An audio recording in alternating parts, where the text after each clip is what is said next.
இருக்கிற நிலைமையை பேசுறது வேற, தேவைப்படுகிற எதிர்காலத்தை பேசுவது வேற. சில உதாரணங்களை சொல்ற பாருங்க. ஒன்னு தேவன் யாரு? பூமியானது ஒழுங்கின்மையும் வெறுமையும் இருளுமாக இருந்தது. பூமி எப்படி இருந்துச்சு? ஒழுங்கின்மை, வெறுமை, இருள். நம்ம வீட்டில் கூட ஒழுங்கின்மை, வெறுமை, இருள் இருக்குல்ல. அடுத்த வசனம் சொல்லுது, தேவன் எவ்வளவு ஒழுங்கின்மையா இருந்ததுன்னு பேசல, எவ்வளவு இருள் இருந்ததுன்னு பேசல, எவ்வளவு வெறுமை இருந்ததுன்னு பேசல. மூணாவது வசனத்துல பேசுறாரு, வெளிச்சம் உண்டாக கடவுது. என்ன இருக்குன்னு பேசல, என்ன வேண்டும்ன்றத பேசினார். எவ்வளவு பெரிய வித்தியாசம் தெரியுமா? அது என்ன இருக்கு? ஒழுங்கின்மை இருக்கு, வெறுமை இருக்கு, இருள் இருக்கு. ஆனா ஆண்டவர் மூணாவது வசனத்துல பேசுறாரு, என்ன வேண்டும், வெளிச்சம் உண்டாக கடவுது. இப்படிதான் கடவுள் உங்களை என்னை படைச்சிருக்கிறாரு. என்ன இருக்குதோ அதை பேச தேவையில்லை. இருக்குது, புரியுதா இல்லையா? இருக்குது, பார்த்தாலே தெரியுது. வெறுமை இருக்குது, ஒழுங்கினம் இருக்குது, இருள் இருக்குது. நான் சொல்றேன், பைபிளை படிச்சீங்கன்னா தான் என்ன வேண்டும்ன்றத உங்களுக்கு பேச முடியும், பார்க்கவே முடியும். வெளிச்சம் உண்டாக்கடவுன்னு பேசினார், வெளிச்சம் உண்டாயிற்று. ஒழுங்கின்மை, வெறுமை, இருள். மரம் செடி கொடிகள் உண்டாக்கடவுன்னு பேசினார், அது உண்டாயிற்று. ஒழுங்கின்மை, வெறுமை, இருள். சூரியன் சந்திர நட்சத்திரங்கள் உண்டாக்கடவுன்னு பேசினா அது உண்டாயிற்று. ஒழுங்கின்மை, வெறுமை, இருள். ஹலோ, நான் என்ன கேட்குறேன், உங்ககிட்ட இருக்கிற அந்த பிரச்சனை இருந்துகிட்டே இருக்கணுமா? அந்த பிரச்சனை சரியாகணுமா? நான் சொல்கிறேன், பிரச்சனை இருந்துகிட்டே இருக்கணும்னா பிரச்சனையவே பேசிகிட்டு இருங்க. பிரச்சனை சரியாகணும்னா அந்த இடத்துல என்ன வேண்டுமோ அதை பேசுங்கள். என்ன வேண்டுமோ அதை பேசுங்கள். தேவன் பாருங்க, தேவனே அப்படித்தான். என்ன வேண்டுமோ அதை பேசினார். என்ன இருக்குதோ அதை பேசாதீங்க. பக்கத்தில் கைப்பிடிச்சு சொல்லுங்க, என்ன இருக்குதோ அதை பேசாதீங்க.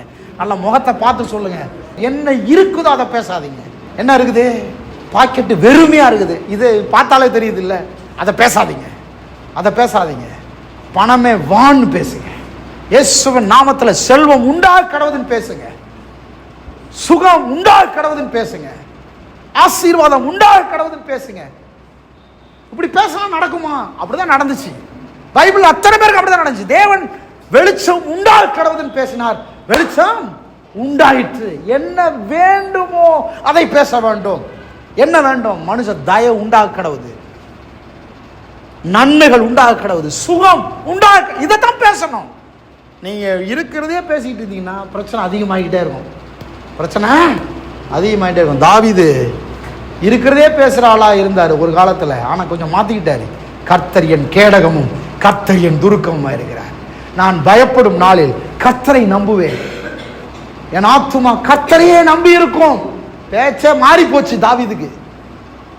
என் ஆத்துமாவே கர்த்தரை ஸ்தோத்தரி, அவர் செய்த சகல உபகாரங்களையும் மறவாதே. பேச ஆரம்பிச்சிட்டாரு. கரெக்டா ஒரு இதெல்லாம் விளங்கிருச்சு அவருக்கு.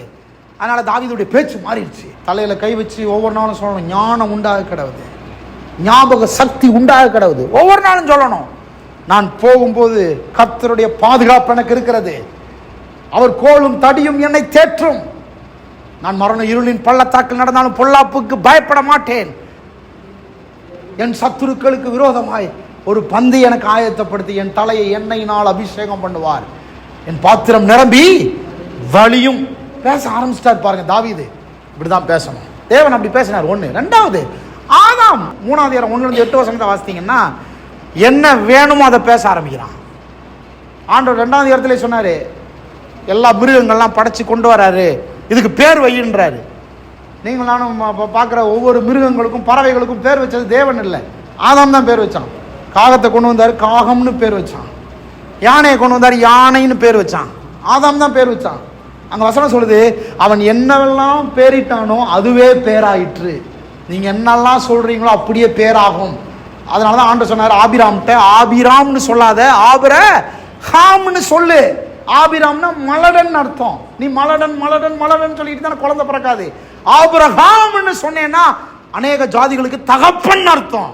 நீ அப்படி சொன்னேன்னா புள்ள பெறுகிறதுக்கான தகுதி உண்டாகும்.